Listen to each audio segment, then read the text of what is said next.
যাকে স্মরণ করার জন্য এবং যার স্মৃতির প্রতি শ্রদ্ধা জানানোর জন্য এখানে সমবেত হয়েছে। তিনি আমাদের সকলেরই আপনজন ছিলেন। আমরা তাকে ভাই বলতাম। তিনি আমাদের রফিক ভাই এবং তিনিও আমাদের ভাই বলতেন, বয়স নির্বিশেষে। এই যে আপনজন একজন চলে গেছেন, সেজন্যই আমাদের এই বেদনা। কিন্তু এই আপনজনটি, এই আমাদের ভাই, তিনি অসাধারণ ছিলেন, ব্যতিক্রম ছিলেন এবং এই অসাধারণত্ব কারণেই তিনি স্মরণীয় হয়ে থাকেন। আমরা অনেকেই তাকে ভাষা সংগ্রামী বলে ডাকি। এই শব্দ যুগল মনে হয় তিনি চয়ন করেছিলেন এবং ভাষা সংগ্রামী হিসেবেও তিনি নিজেকে পরিচয় দিতে মোটেই কোনটাবোধ করতেন না। অবশ্যই তিনি ভাষার সংগ্রামী ছিলেন এবং সেটা ছিলেন দুই অর্থে। একটা অর্থ যে তিনি রাষ্ট্রভাষা আন্দোলনের সঙ্গে যুক্ত ছিলেন, সে আন্দোলনের নীরবে কাজ করেছেন, অনাড়ম্বরভাবে কাজ করেছেন। দ্বিতীয় হচ্ছে তিনি সাহিত্যিক ছিলেন এবং সাহিত্যের চর্চার মধ্য দিয়ে বাংলা ভাষাকে সমৃদ্ধ করা, তার ধারণ ক্ষমতা, তার প্রকাশ ক্ষমতাকে বৃদ্ধি করা এবং সাংস্কৃতিক চেতনাকে, দেশের মানুষের সাংস্কৃতিক চেতনাকে উন্নত করার কাজে তিনি যুক্ত ছিলেন। আর ওই যে রাষ্ট্রভাষা আন্দোলনের সঙ্গে তার সংযোগ, সেটাও ভিন্ন রকমের ছিল। রাষ্ট্রভাষা আন্দোলন আমাদের দেশে, আমাদের এই ভূমিতে বাঙালি জাতীয়তাবাদের চেতনার বিকাশ ঘটিয়েছে। এই জাতীয়তাবাদ বিকশিত হয়েছিল দ্বিজাতি তত্ত্বকে প্রত্যাখ্যান করে। এই যে আন্দোলন, এটা কেবল রাষ্ট্রের ভাষা, দুটি রাষ্ট্রভাষার মধ্যে একটি রাষ্ট্রভাষা করার জন্য আন্দোলন ছিল না। এই আন্দোলন ছিল স্বাধীনতার জন্য, যেটা পরে আমরা উপলব্ধি করেছি, পরিষ্কার হয়েছে। এই আন্দোলন আরো অপ্রস্তুত, এই আন্দোলনের ভেতর আরো সম্ভাবনা ছিল, প্রতিশ্রুতি ছিল, আহ্বান ছিল। সেটা হলো সমাজকে বদলে দেওয়া।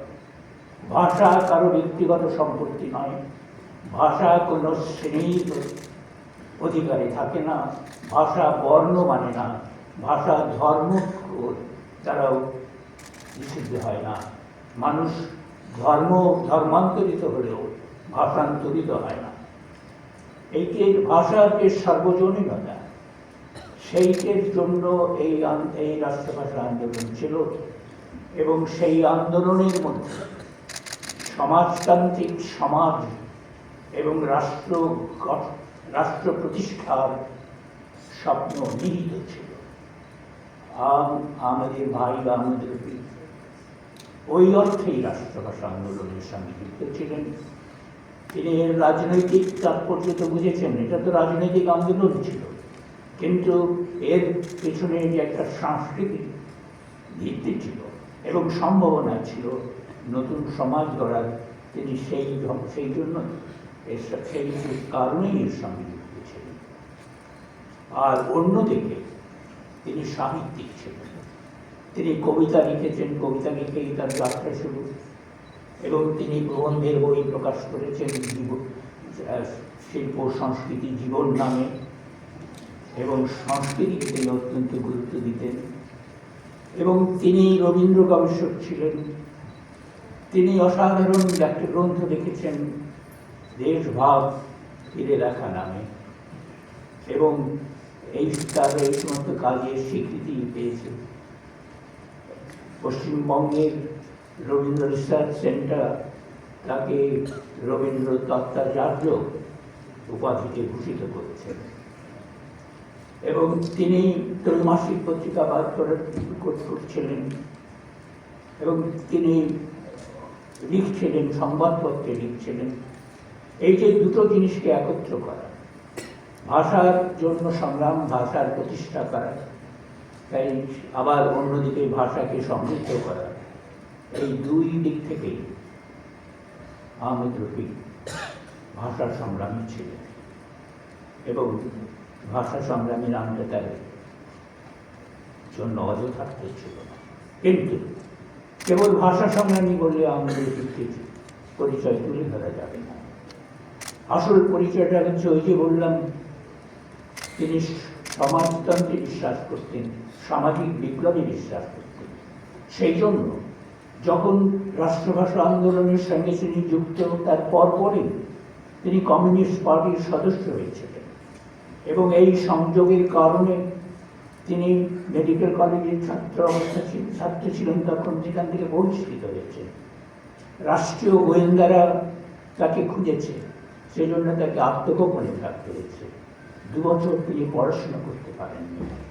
তারপরে যখন ফেরত এসছেন, তখন তার সহপাঠীদের কাছ থেকে আমরা বলতে শুনেছি তাদেরকে, যে তিনি তাদের মধ্যে সবচেয়ে মেধাবান ছিলেন। তারপরে MBBS পাস করলেন, কিন্তু চিকিৎসক হতে পারলেন না।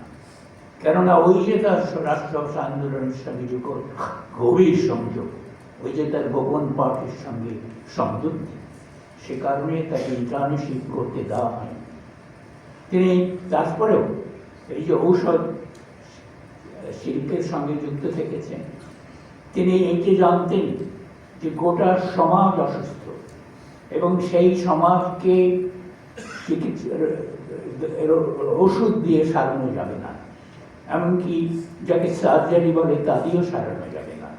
সমাজকে বদল করতে হবে এবং সেই সমাজকে বদল করার জন্যই তিনি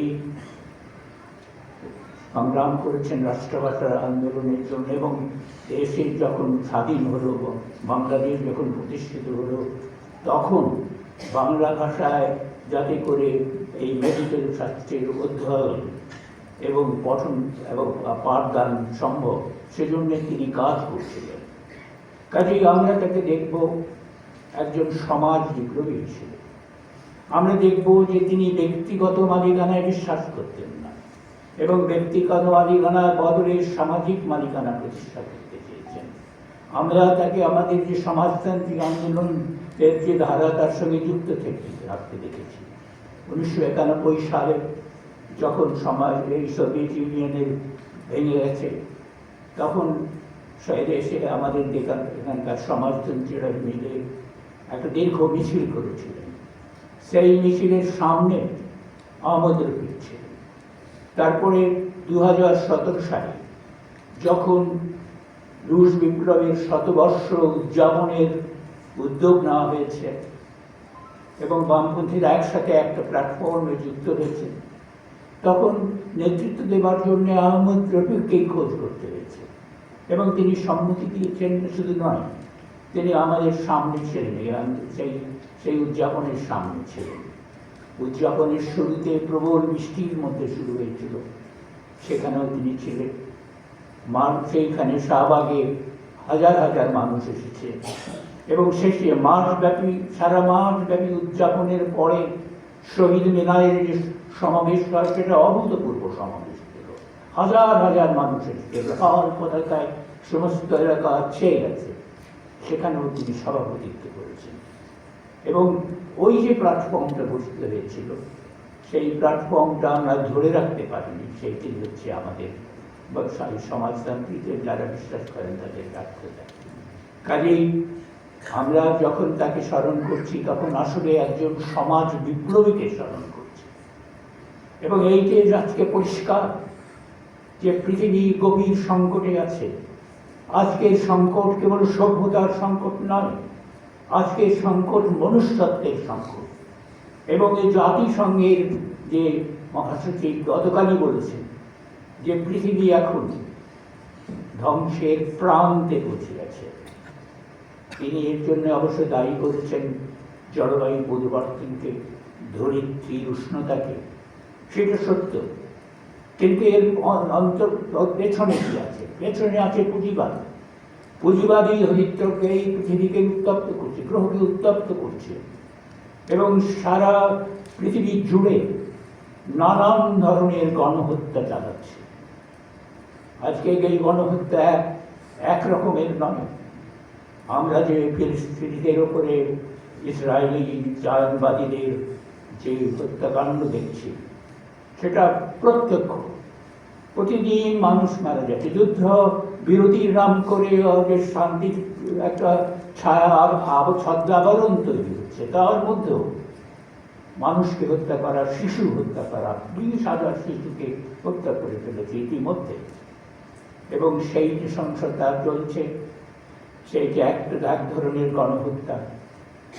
এর আরেক ধরনের গণহত্যা হচ্ছে এই যে জলবায়ু পরিবর্তন। এখানে মানুষ আশ্রয়হীন হচ্ছে, যেখানে জলোচ্ছ্বাস, ঘূর্ণিঝড়, খরা দেখা দিচ্ছে এবং মানুষ আশ্রয়হীন হয়ে পড়ছে। আবার যে বৈষম্য পুঁজিবাদ তৈরি করছে, যত উন্নয়ন হচ্ছে তত বৈষম্য বাড়ছে এবং বিচ্ছিন্নতা বাড়ছে, মানুষ নিঃসঙ্গ হয়ে পড়ছে। এবং আজ গতকালেরই সংবাদপত্রে আমরা দেখেছেন আপনারা সবাই, যে জাতিসংঘের বিশেষজ্ঞরা বিশেষভাবে চিন্তিত হয়ে পড়ছেন এইটা দেখে যে পৃথিবীব্যাপী এখন দক্ষিণপন্থীদের অভ্যুত্থান ঘটছে। এই দক্ষিণপন্থা সশস্ত্র, হিংস্র। এর কারণ হিসেবে বলা হয়েছে, বিশেষজ্ঞরা বলেছেন যে রাষ্ট্র যে দায়িত্ব পালন করছে না, রাষ্ট্র আগে যে সামাজিক নিরাপত্তা দিত মানুষকে, সেইটা ক্রমাগত প্রত্যাহার করে নিচ্ছে।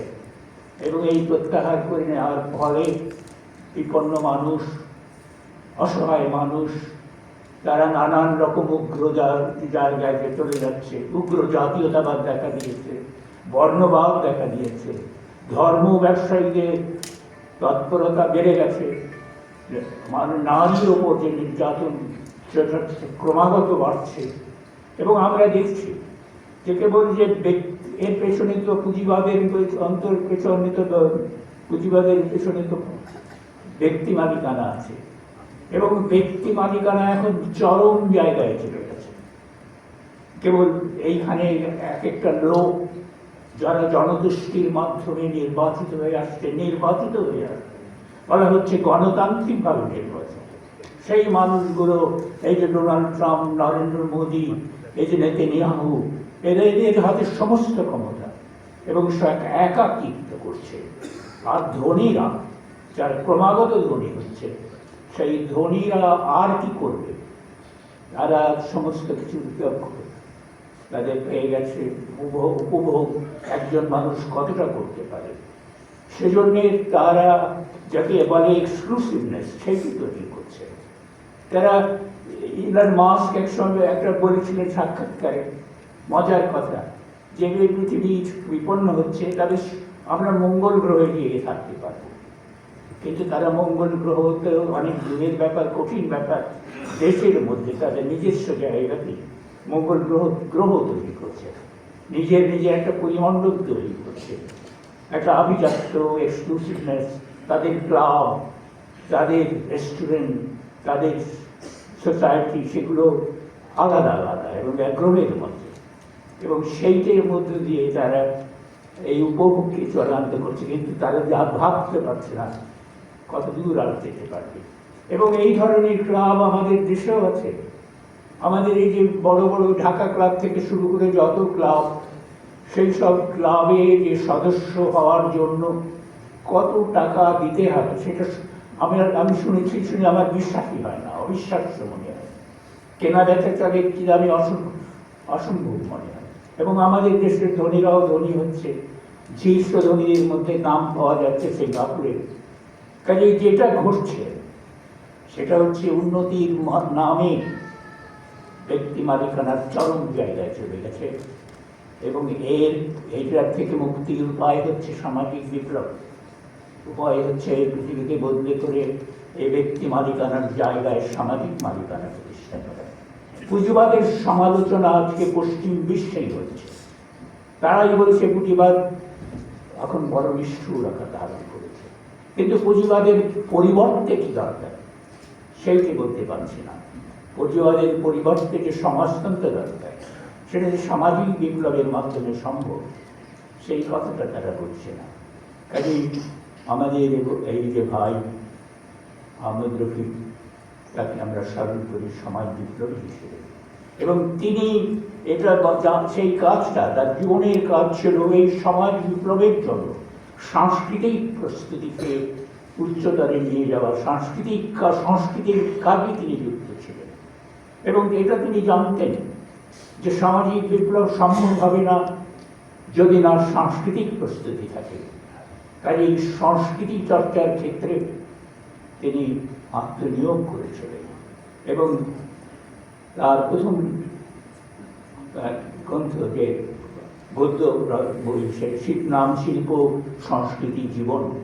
তিনি নিজেকে চেয়েছিলেন শিল্পকে, সংস্কৃতিকে এবং জীবনকে এবং সর্বত্রই সংস্কৃতি যে গুরুত্বপূর্ণ, সংস্কৃতির যে সভ্যতার চাইতেও বড়, সেই উপলব্ধি আমাদের এই ভাইয়ের ছিল। এবং সেজন্যই তিনি সংস্কৃতি চর্চা করতেন উদ্দেশ্যবিহীনভাবে নয়, ওই সামাজিক বিপ্লবকে সম্ভব করে তোলার জন্য। সেইখানেই তার বৈশিষ্ট্য, সেইখানেই তার নিজস্বতা। এ ধরনের বড় মাপের মানুষদের সম্বন্ধে বলা হয় যে তারা চলে যান ঠিক, কিন্তু তারা থাকে না। এবং তাদের মৃত্যুর চাইতে তাদের জীবন অনেক বেশি সত্য, যে তারা চলে গেছেন কিন্তু তারা যে ছিলেন সেইটা আমাদের জন্য সৌভাগ্য এবং আমাদের কৃতজ্ঞতা। আমরা তার স্মৃতির প্রতি শ্রদ্ধা জানাবো, বারবার নানাভাবে জানাতে পারবো, কিন্তু প্রকৃত শ্রদ্ধা আমরা জানাতে পারবো যদি এবং যে পরিমাণে তার যে কাজ, সেই সামাজিক বিপ্লবের জন্য সাংস্কৃতিক তৎপরতা, সাংস্কৃতিক কাজ, সেই কাজকে আমরা যত এগিয়ে নিয়ে যেতে পারবো ততই তার প্রতি আমরা শ্রদ্ধা দেখাবো।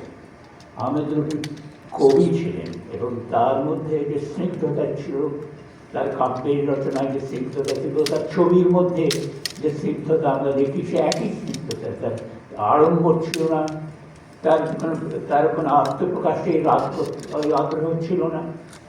এবং তিনি যে ব্যক্তিগত সম্পত্তিতে বিশ্বাস করতেন না, তার নিজের জীবনে সেটা প্রমাণ রেখে গেছেন। তিনি যার সম্পত্তি ছিল নানান প্রতিষ্ঠানকে দান করেছেন। এবং আমরা জানি, আমরা দুঃখের সঙ্গে জানি যে মৃত্যুর আগেই তিনি একাকী হয়ে পড়েছিলেন, নিষ্ঠ হয়ে পড়েছিলেন তো বটে, সেই সঙ্গে তার অর্থকষ্ট দেখা দিয়েছে। অর্থাৎ সামাজিক বিপ্লব না ঘটলে ব্যক্তিগতভাবে ব্যক্তিগতভাবে আমরা কিছুই করতে পারছি না। এবং সেই যে আমার স্মরণে যে কথাটা উল্লেখ করেছি, আমরা যে রুশ বিপ্লবের উদযাপন করেছিলাম সমবেতভাবে, আজকে সেইভাবে সমাজ পরিবর্তনকামীদের ঐক্যবদ্ধ হওয়া দরকার, তাদের যুক্তপ্রাণ গঠন করা দরকার। এবং যুক্তপ্রাণ গঠন না করলে তারা এই কাজকে, সামাজিক পরিবর্তনের কাজকে এগিয়ে নিয়ে যেতে পারবেন না। আমি আহমেদ রফিকের স্মৃতির প্রতি গভীর শ্রদ্ধা জানাই, আপনাদের সকলের সঙ্গে মিলে সেই শ্রদ্ধা জানাই এবং কৃতজ্ঞতা প্রকাশ করি তার কাজের জন্য। ধন্যবাদ।